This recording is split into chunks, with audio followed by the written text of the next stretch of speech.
tous, bonjour à toutes. Bon, aujourd'hui nous sommes samedi et j'ai dormi comme un bébé dans ce gîte. Pose ton sac à Candon. Vraiment, ça faisait longtemps que je n'avais pas dormi comme ça. Donc aujourd'hui, grosse étape encore puisque j'ai 34 km à faire. Ma destination c'est Eauze. Aujourd'hui, donc Candon, Eauze, 34 km. Voilà, donc il est 8h du matin, passé. Je suis plutôt pas mal. La vue est sympathique dès le matin. Aujourd'hui, il fait plutôt gris, donc c'est plutôt bien. Mais normalement, vers 14h, il va pleuvoir.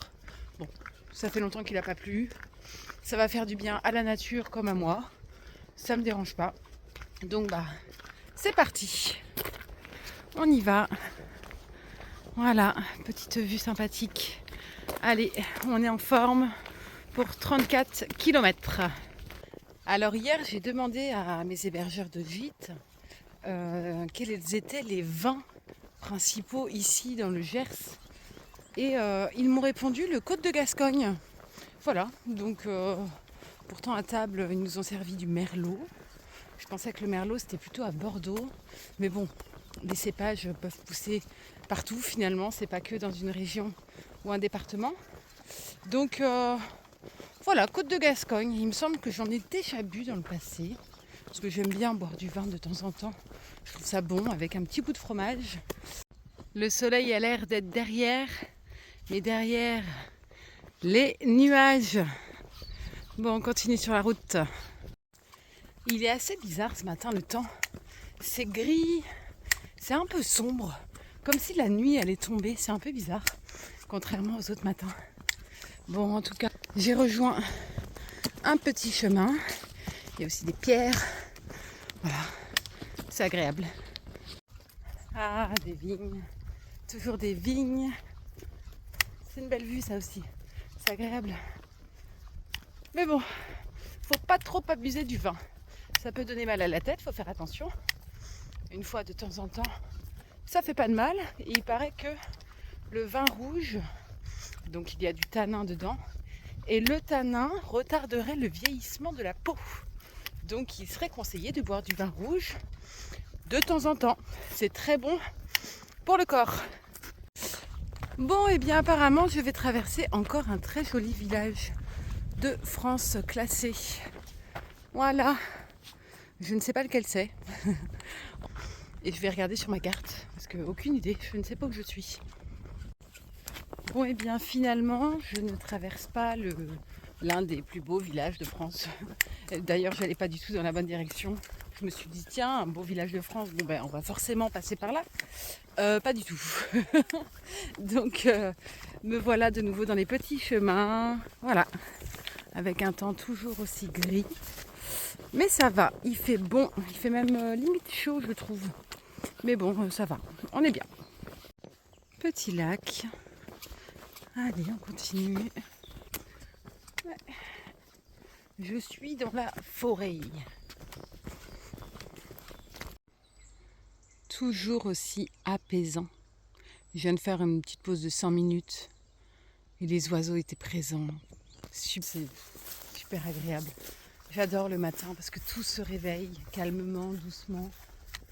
C'est super agréable. J'aime prendre mon temps, même si bon, j'en ai pas beaucoup. Il me reste encore 27 km, il est 9h40. Mais bon, les kilomètres vont s'avaler au fur et à mesure de la journée. Même si je dois arriver à 17h, c'est pas grave. Vraiment, c'est pas grave. Dans tous les cas, je sais que j'arriverai à un moment donné. Alors je profite du calme, de cette nature apaisante.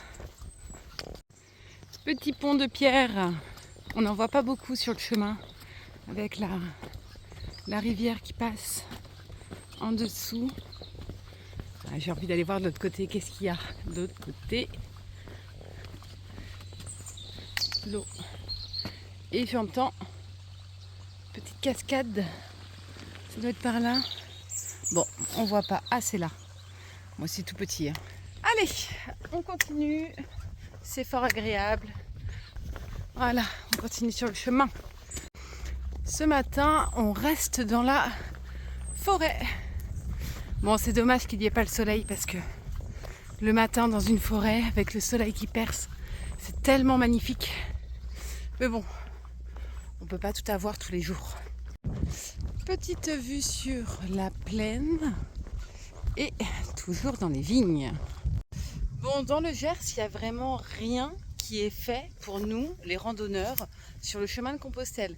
Là, ça fait déjà plus de 10 km que je marche depuis ce matin. J'aimerais faire ma petite pause, trouver un banc, une pierre, une souche d'arbre. Il n'y en a pas.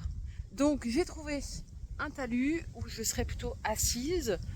Donc, ça fera l'affaire. Et je suis à côté des vignes. Donc je vais me contenter de très peu, ça sera parfait. J'ai pris une petite chocolatine ce matin à la boulangerie, ou un pain au chocolat. Généralement je dis pain au chocolat d'ailleurs, je sais pas pourquoi là j'ai dit chocolatine. Bon, enfin bref, les deux sont bons. Et donc je vais me faire mon petit goûter du matin avec ma petite boisson et ça sera parfait. J'ai pas le café mais tant pis. Bon, redémarrage de la machine tranquillement après la petite pause dans le talus au bord des vignes. Ma foi, c'était pas si mal. La vue est toujours assez, je ne sais pas si vous allez trop voir. Il y a beaucoup de vent. Le vent se lève. Donc quand le vent se lève, c'est que la pluie arrive. Normalement pour 14h. Bon, on verra à quel moment la pluie pointera le bout de son nez. Le plus tard possible. Mais bon, j'ai l'équipement, donc c'est pas grave. Toujours et encore dans la forêt avec les oiseaux qui chantent légèrement. Bon, en tout cas, je suis ravie que mes vidéos vous plaisent, car je prends vraiment un réel plaisir à filmer mon aventure. Voilà, sur le chemin de Compostelle, il y a des personnes qui tous les soirs écrivent des petits mots dans leur téléphone concernant leur chemin. Et moi, je filme mon aventure. Et c'est vraiment un réel plaisir de vous partager 30 minutes à peine par jour de ce que je vis sur le chemin. Puisque sur le chemin, j'y suis en moyenne plus de 8 heures par jour finalement à marcher. Et je vous partage seulement une trentaine de minutes, voire moins, tous les jours. Mais si ça peut vous faire plaisir, pour tous ceux qui aimeraient faire le chemin et qui doutent encore de voir mes vidéos, si ça peut vous motiver, tant mieux.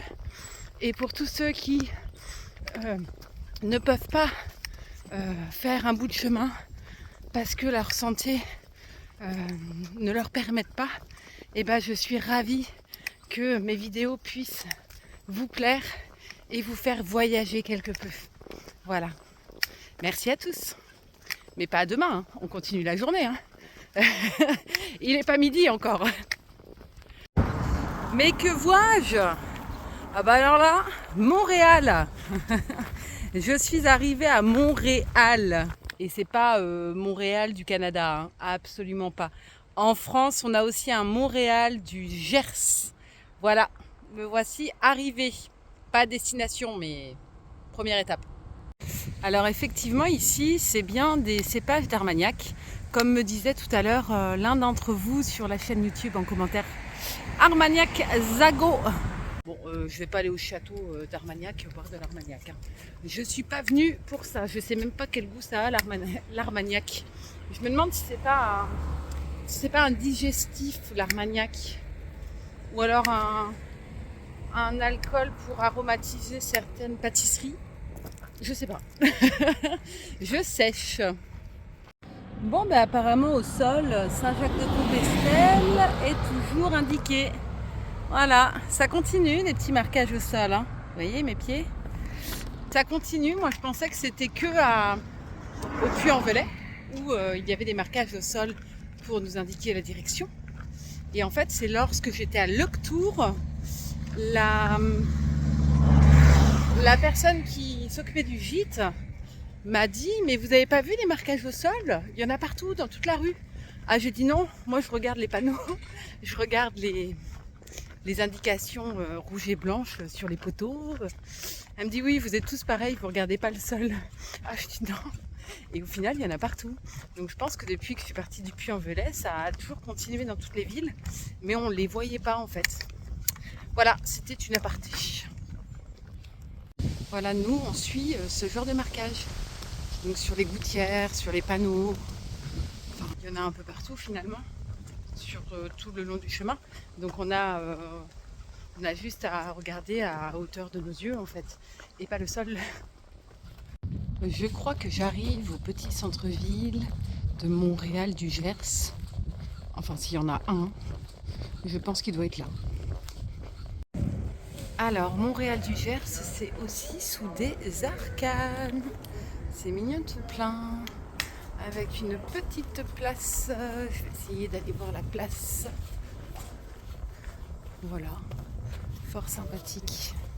C'est bien. C'est pas mal. Oh, hôtel de ville. Ah oui, c'est joli. Puis là-bas, il y a l'église.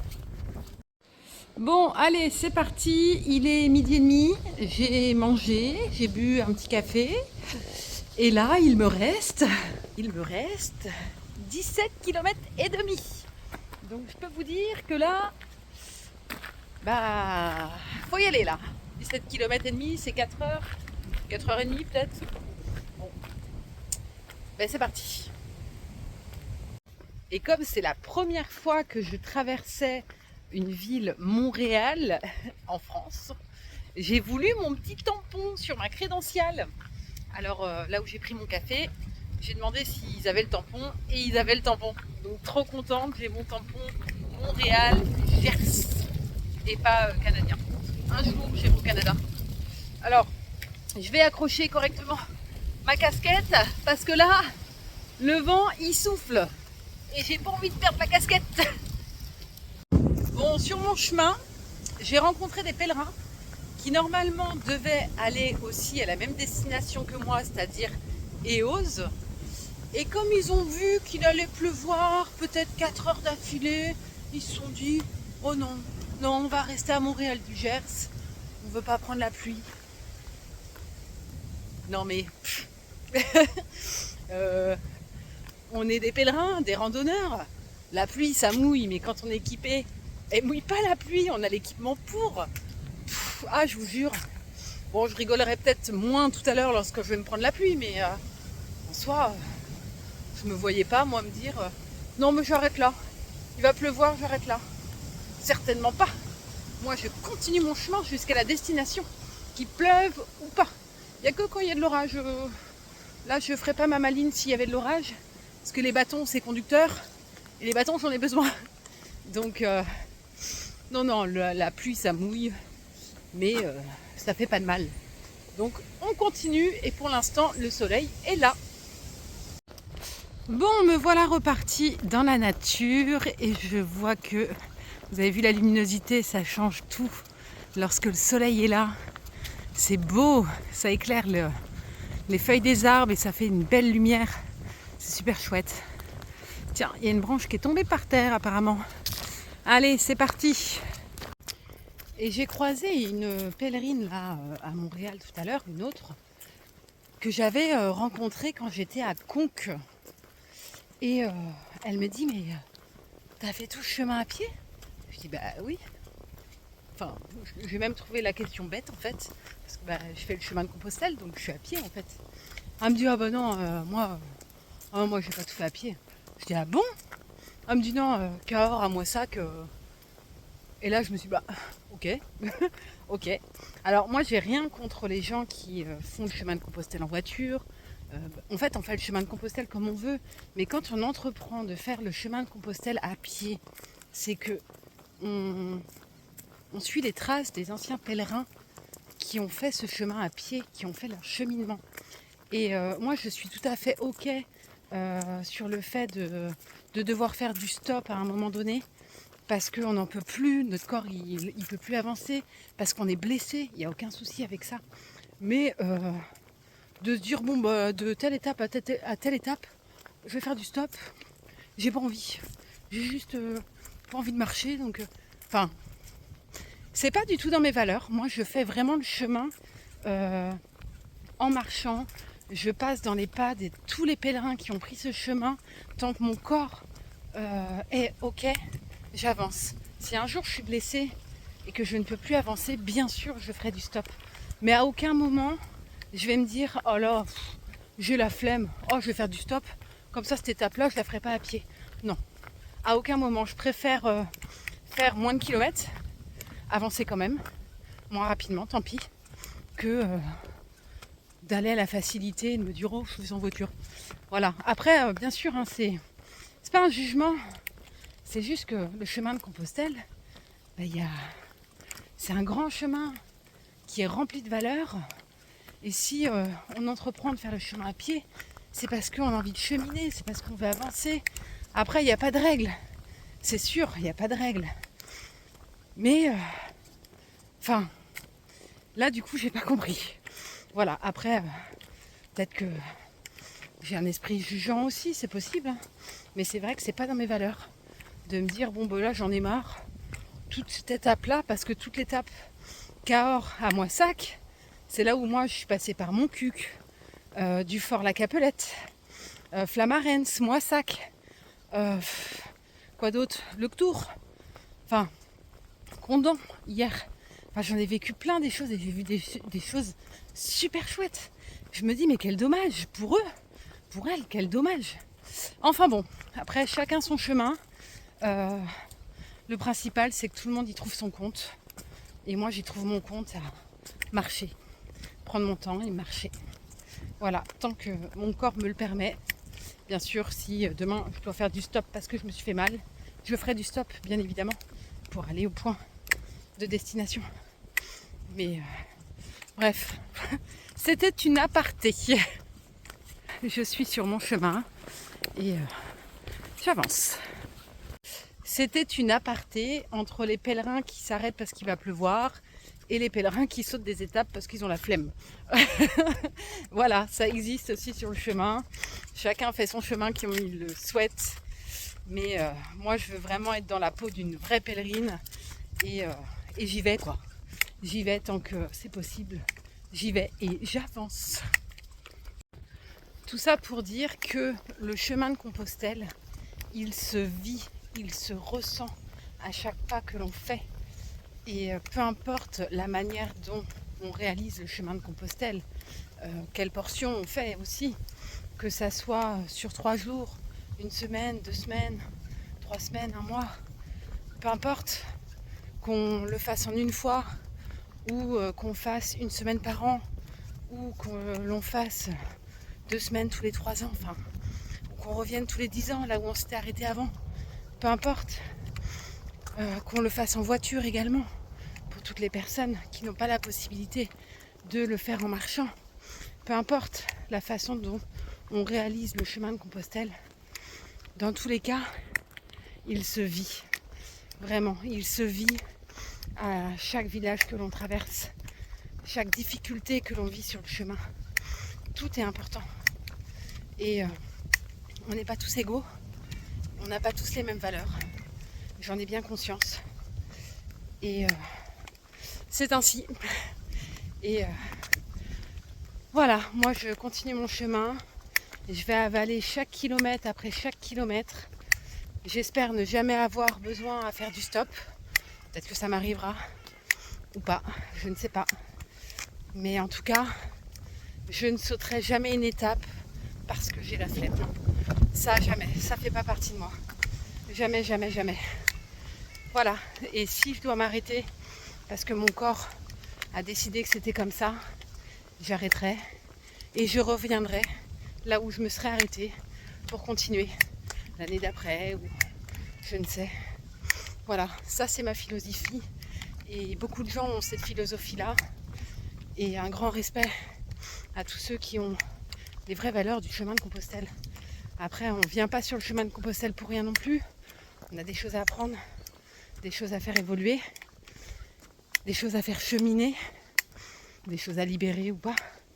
Mais en tout cas, ce qui est sûr, c'est que j'en ressortirai différente de ce chemin, ça c'est sûr. Le cheminement a déjà commencé, il continuera, il continue. Et la destination finale va être magnifique. À l'arrivée, lorsque j'y arriverai, je ne sais quand, on verra. J'ai un profond respect pour tous les pèlerins qui sont passés sur ce chemin Mais il y a bien ça des années en arrière, les premiers pèlerins qui cheminaient n'avaient pas forcément de douche, n'avaient pas forcément à boire et à manger tout le temps, n'avaient pas forcément tout notre matériel que nous avons aujourd'hui, nos routes, ils n'avaient pas tout ça. Et en fait, on est obligé de respecter nos aînés. Et le respect, il commence par les valeurs qu'on y met. Et hier, un pèlerin m'a appris quelque chose. À Saint-Jacques-de-Compostelle, au 1er novembre, je pense que j'y serai pas, c'est sûr et certain, j'y serai pas au 1er novembre, en Espagne, enfin à Saint-Jacques. Et à chaque fête religieuse comme ça, les moines tirent une corde à laquelle est accroché un gros récipient rempli d'encens. Et ce gros récipient rempli d'encens se balance dans l'église et il répand une odeur d'encens. Et ce pèlerin hier m'a dit, en fait, la coutume est née du fait que quand les pèlerins avaient terminé le chemin de Compostelle, ils sentaient mauvais parce qu'ils ne se lavaient pas à l'époque, pas comme nous, et ils sentaient extrêmement mauvais. Et du coup, les moines balançaient de l'encens dans l'église. Voilà, pour la petite anecdote que j'ai appris hier, c'était rigolo. Et du coup, malheureusement, je ne vais pas voir ce balancer d'encens à la corde tiré par les moines, parce que le 1er novembre, je ne serai pas à Saint-Jacques. Je serai en Espagne, mais pas encore à Saint-Jacques, à mon avis. Regardez-moi ça comme c'est beau. C'est magnifique. Ça fait une aide au honneur incroyable. Très très beau. Allez, je fais honneur à mon frère Jean qui m'a dit Maud, prends une cape de pluie. Donc pour l'instant ma cape de pluie ne m'a jamais servi. Là il pleuviote vite fait. Je me dis si ça doit s'accentuer, au moins j'ai la cape de pluie qui protège tout, le sac à dos et la dame. Elle m'aura servi au moins une fois comme ça. Est-ce que c'est nécessaire? Je ne sais toujours pas. Petit étang sur mon chemin. Je suis dans les vignes. Bon, j'ai trouvé un système D pour ma cape de pluie. Parce que vraiment, ça tient trop chaud ce truc. Donc, j'ai enlevé ma cape de pluie, mais tout en la laissant sur moi. Comme ça, si vraiment il pleut fort, j'ai juste à enfiler les bras et ça sera bon. Voilà, celui-là, il fait vraiment trop chaud. Il pleut, mais c'est léger. Vous savez, c'est de la pluie toute fine. Donc là, ça va. Voilà, comme ça, je peux m'équiper à tout moment en glissant mes bras dedans. Ah là là, la reine de la débrouille, c'est moi. Là, c'est trop cool parce que je passe vraiment au travers les vignes. C'est trop cool. Voilà. Équipé comme Jaja. Là, il y a une très jolie mare. C'est très très beau avec tous ces nénuphars là.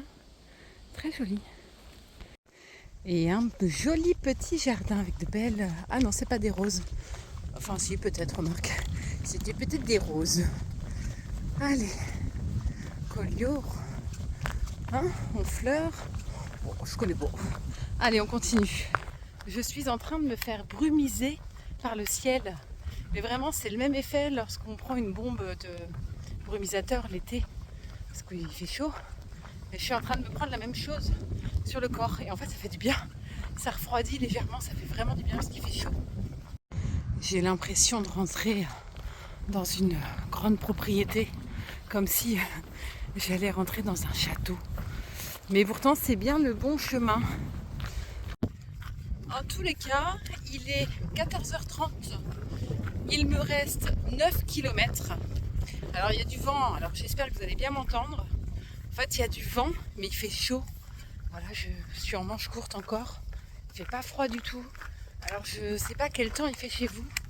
Mais ici, entre Condom, enfin plutôt entre Montréal du Gers et Eauze, il fait chaud. Il y a du vent et ça fait du bien du coup. Il y a un peu de pluie fine, mais là ça s'est arrêté pour le moment. Enfin voilà, c'est gris. Mais il fait chaud. Il fait chaud, vraiment il fait chaud. Ce temps est plutôt bizarre. C'est le mot que j'utiliserais. Je chaud, on est le 4 octobre, il fait chaud, il y a du vent chaud. Enfin, trop bizarre comme temps. Bon, je viens de m'équiper correctement cette fois. Ah, j'ai le style, moi, je vous le dis.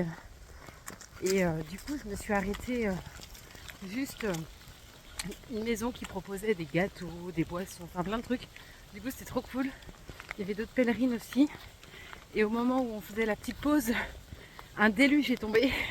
Et là, je me suis dit, bon, ok, en repartant, je vais vraiment enfiler la cape comme il faut. Donc là, ça y est. Un petit peu, mais ça va. Mais là, c'est des grosses gouttes maintenant. Mais ça va, on est passé entre l'averse, mais au cas où, je suis équipée jusqu'à la tête. Bon, bah du coup, ça fait déjà 5 km et demi que j'ai que de la ligne droite. Donc tout à l'heure, je suis habillée comme jamais. C'est un poncho avec des bras, c'est trop bien. Et du coup, j'ai des poches pour accéder à mon téléphone. Trop bien. Et du coup, je trace comme une fusée depuis tout à l'heure parce que c'est droit, c'est plat, il pleut. Du coup, je me mets en mode bulle dans mon poncho et je trace. Et en fait, j'avale bien les kilomètres. Parce que là, dans moins de 3 km, je suis arrivée à Eauze. Et il est 16h. Donc trop bien. Trop bien. Non mais cette ligne droite est interminable. Mais vraiment, elle s'arrête jamais. Je suis à 1,80 km de Eauze. Et franchement, je viens de faire 6 km en 1 heure. Là, j'ai fait fumer les godasses. C'est une expression de ma sœur Émilie. Ah là, vraiment, j'ai fait fumer les godasses. Pour le coup, là, j'ai fusé. Mais je suis toujours pas arrivée. Dans 1,5 km à peu près. Et cette ligne droite. Ça fait ça tout le temps. Depuis 6 km, ça fait que ça. Et ça continue. Donc je pense sur 7 km, ben, ça fait ça. Donc ceux qui n'ont pas fait ça aujourd'hui et qui le font demain matin, bah ça va être un peu long, mais ça va être agréable si il y a le soleil. Moi, c'est la pluie. Bon, c'est agréable aussi. Mais du coup, les godasses, elles sont en train de fumer. Je crois que j'aperçois le bout. Eauze commerce à 300 mètres. Bon, mais c'est encore droit. Quand est-ce que je vais arriver pour de vrai? Bientôt, c'est sûr. Mais cette ligne droite, elle est interminable. 7 km de ligne droite. Ah ben les godasses, elles sont efficaces. Eauze sous la pluie, mais Eauze quand même. Voilà. Bon, j'ai l'impression que ça se ressemble un peu en termes de village. C'est un petit peu tous les mêmes. Moi, j'ai toujours les ponchos. À la place, il y a une petite fontaine. Bon. Et là, il y a l'église qui est assez grande. Ouais. Voilà. Ah, ça y est, j'arrive. Enfin, il est 17h quasiment. Je suis ravie d'arriver. Quand il pleut comme ça, on est content. Surtout que c'était en bord de route, c'était pas ouf. Mais le gîte a l'air d'être immense. Je pense que je vais être bien. Bah franchement, c'est mignon comme tout. C'est chez des gens du coup qui font ça. Bah franchement, je vais être bien. C'est sûr. Je vais être vraiment très bien. Je vais vous montrer ma chambre pour ce soir.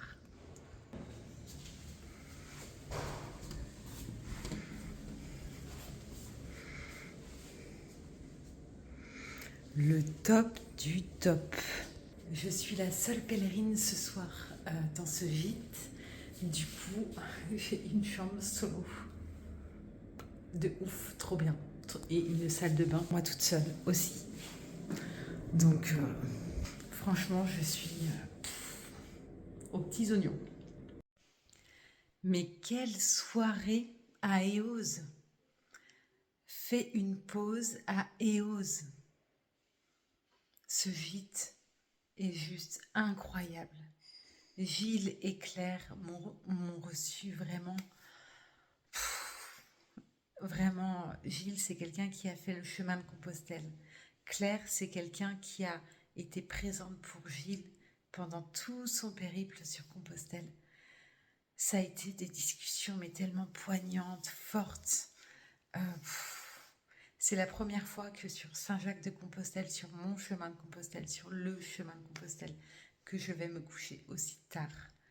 Mais une soirée vraiment extraordinaire avec des personnes extraordinaires. Je vous conseille à tous de venir au gîte, une pause à Eauze. Alors, il est à la sortie du village et vraiment, il en vaut le coup tellement. Là, je suis bien, je suis ravie d'avoir fait ce choix. Incroyable.